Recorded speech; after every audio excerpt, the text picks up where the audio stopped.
Bonjour à toutes et à tous et bienvenue sur la chaîne d'une prof parmi d'autres. Aujourd'hui, on se retrouve pour aborder le sujet suivant, comment réaliser le support d'une fiche élève. Je suis professeure d'éducation musicale et de chant choral, mais je pense que la majorité des conseils que je vais donner dans cette vidéo seront valables pour d'autres matières. Donc vous pouvez toujours rester, je pense qu'il y aura des choses bonnes à récupérer dans vos cours dans tous les cas. Alors c'est parti.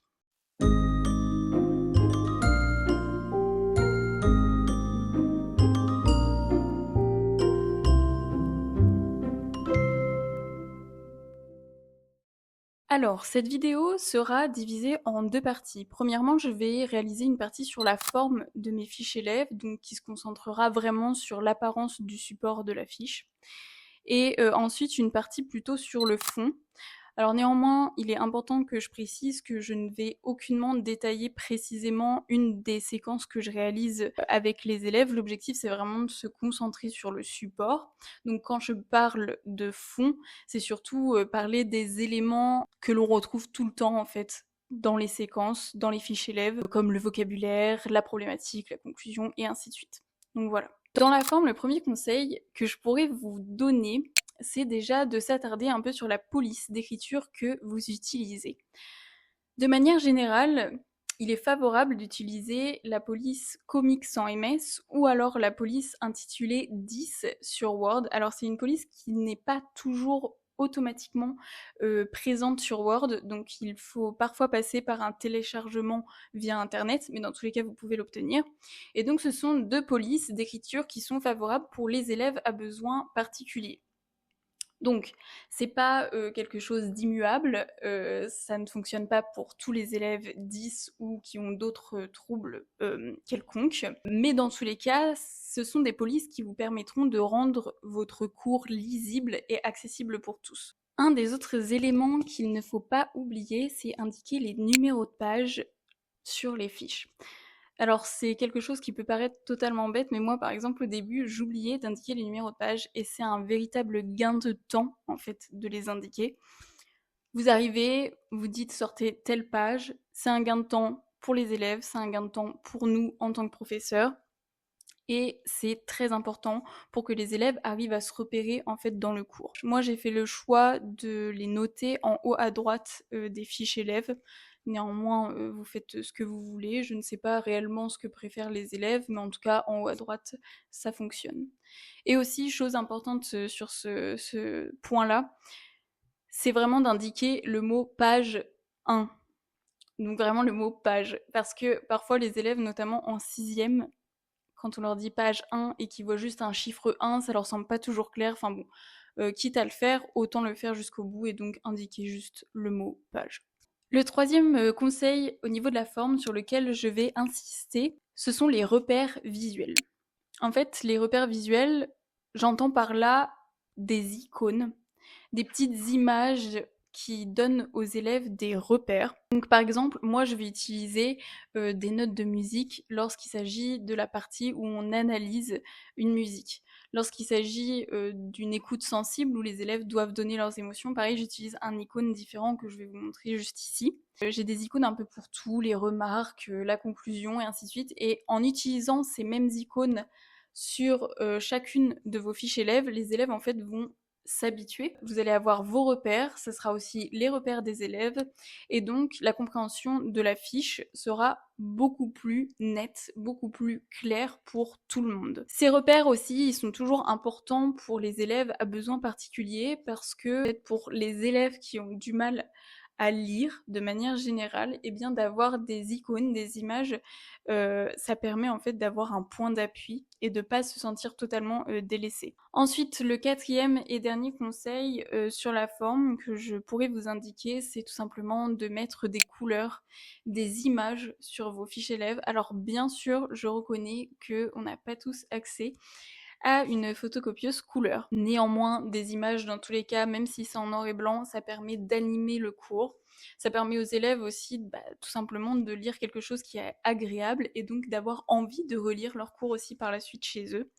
Les images, ça permet aussi de visualiser des notions abordées. Par exemple, dernièrement, j'ai fait une séquence où je parlais du looper. C'est un outil, si on arrive à le visualiser, c'est plus simple de retenir sa fonction, je trouve du moins. Les images aussi, ça peut être très intéressant pour tout ce qui est compositeur, compositrice, et bien tout simplement visualiser les portraits. Et aussi, justement, par rapport au fait que ce soit des portraits qui soient en photographie ou alors des portraits qui sont peints, qui sont sur toile ou qui sont dessinés au crayon ou autre, ça donne aussi une indication sur l'époque de l'œuvre. J'indique quand même un petit attention entre guillemets sur les images. Alors certes, c'est important, ça anime la fiche élève et ça permet d'avoir une lecture agréable du cours. Néanmoins, ne pas en mettre de trop parce que depuis tout à l'heure, j'évoque les élèves à besoins particuliers. Eh bien, parfois, certains peuvent être perdus justement par un surplus d'images, un surplus d'informations. Donc, il faut vraiment rester dans le juste milieu, ne pas en faire trop. Alors, c'est bien que ce soit joli, mais il ne faut pas non plus noyer les élèves dans un tas d'images, de représentations et ainsi de suite.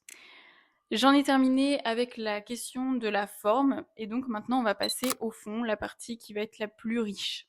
Comme vous le savez tous, donc une séquence a une problématique. Et donc en titre de séquence, on va indiquer la problématique dans une police plus grosse que le reste pour que les élèves comprennent que c'est vraiment l'élément qui guide la fiche élève. Donc moi, cette problématique, je l'indique tout en haut du cours. Je l'encadre aussi, je la mets en gras.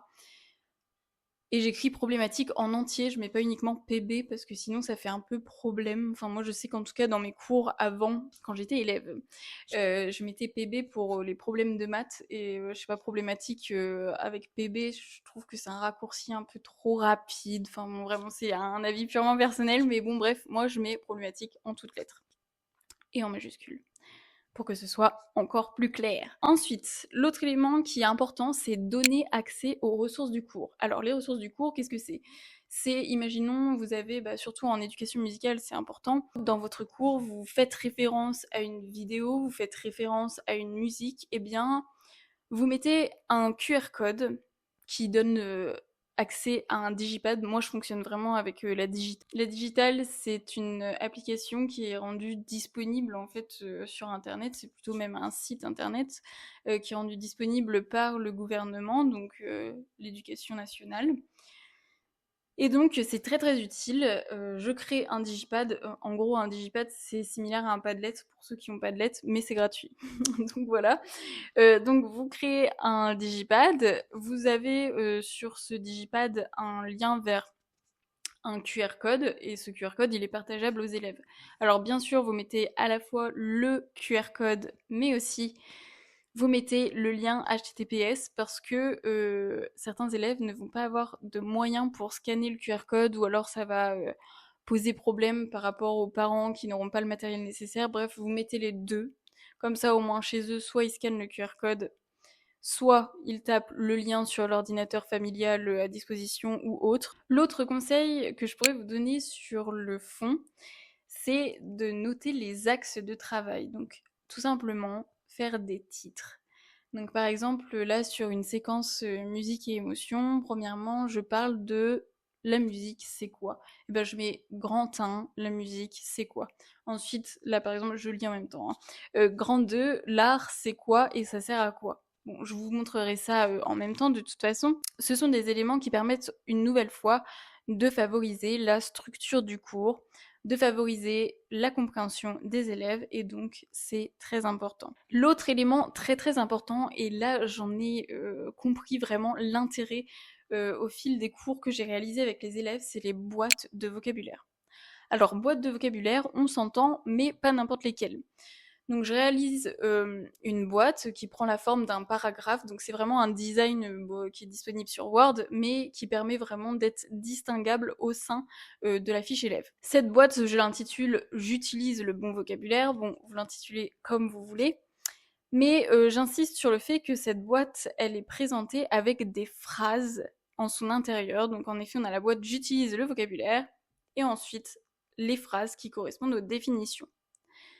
Ce n'est pas un lexique, dans le sens où on n'a pas musique, deux points, définition, art, deux points, définition. je réalise vraiment une phrase, et ça en fait ça permet la compréhension des élèves. C'est une méthode en fait qui est cognitive, et donc on évite le format redondant auquel l'élève fait très souvent face au sein de sa scolarité. Format où donc en fait on a une liste de choses, ça fait comme une liste de courses à apprendre, et c'est pas toujours facile à apprendre justement quand c'est une grande liste et que ça arrive d'un coup avec plein de notions pas faciles, et donc voilà. Également au sein de cette boîte de vocabulaire, la notion importante je la mets en gras et je la surligne. Comme ça, les élèves, d'une part, ils repèrent la boîte de vocabulaire facilement, mais aussi ils ciblent les notions importantes à retenir. Autre élément important, la conclusion. Alors, la conclusion d'une séquence, c'est tout simplement la réponse à la problématique. Donc, chose que je fais, je rappelle la problématique en la réécrivant. Encore une fois, d'ailleurs, vous pouvez remarquer que j'ai le petit icône rond pour la conclusion avec la petite ampoule, comme quoi le mystère est révélé. Donc voilà, ça c'est encore un repère que j'utilise à chaque fois, ce petit icône-là pour la conclusion, avec le grand encadré rouge, les élèves savent que c'est la fin de la séquence à ce moment-là. L'autre élément important, c'est une fiche de mémorisation. Alors certes, il y a les boîtes de vocabulaire, mais ça ne permet pas à l'élève de réviser. Donc la fiche de mémorisation, elle est divisée en 3 catégories. C'est un tableau avec une colonne, questionnement, ensuite une colonne avec indice, et une colonne avec donc la réponse. Moi, cette fiche de mémorisation, je l'utilise pour faire un récapitulatif de toutes les notions abordées pendant la séquence. Donc, après avoir noté la conclusion, souvent je laisse un temps de 10 minutes où les élèves eh bien, répondent aux questions en préparation de l'évaluation. Ça leur permet de réviser, mais aussi, si ils ne connaissent pas encore parfaitement certaines notions, eh bien c'est à ce moment-là qu'ils s'en rendent compte, parce que parfois ils ont l'impression de connaître, et au moment où on leur pose la question, eh bien ils ne savent pas ressortir la définition. Donc ça permet aussi une forme d'auto-évaluation, prendre conscience de ce que l'on sait, prendre conscience de ce que l'on ne sait pas, et auquel cas, la chose aussi qui est très utile, c'est que je leur dis, vous pouvez tout simplement reparcourir votre cours pour pouvoir répondre à ces questions. Et donc du coup, ils feuillettent leur cours, ça leur permet de se remémoriser la forme du cours, d'avoir une mémoire visuelle aussi, ce qui est très important, et donc ils s'approprient leur cours à ce moment-là. Et c'est aussi à cet instant qu'ils prennent l'habitude des boîtes de vocabulaire, puisqu'ils arrivent à repérer tout de suite les endroits où il y a le vocabulaire sur la fiche. Alors pourquoi il y a une colonne indice? Ça leur permet alors soit de réviser eux-mêmes en plaçant tout simplement leurs mains sur certaines colonnes, et donc ils cachent les éléments et ainsi de suite. Si par exemple ils ont la question, ils cachent la partie indice et la partie réponse. S'ils ne savent pas tout de suite la réponse, ils regardent la colonne indice, et à ce moment-là, l'indice est censé les aiguiller sur la réponse. C'est pour ça, bon, des fois, il faut un peu se casser la tête sur la colonne indice. C'est pas toujours très intellectuel, la colonne indice, mais c'est super important. Aussi, ça permet aux parents d'élèves de s'impliquer dans les révisions des élèves. En effet, eh bien, parfois, quand on est parent, surtout en éducation musicale, on n'a pas toujours les notions qui sont abordées en cours. Et donc, au lieu de soi-même devoir relire toutes les boîtes, j'utilise le bon vocabulaire et ainsi de suite. Donc, si l'enfant ne trouve pas, eh bien, à ce moment-là, le parent d'élève peut indiquer l'indice. Et donc, l'objectif, en effet, une fiche élève, c'est à la fois la rendre lisible pour le professeur, la rendre lisible pour les élèves, mais il ne faut pas oublier les responsables légaux, qui ont aussi une part importante dans l'éducation des élèves.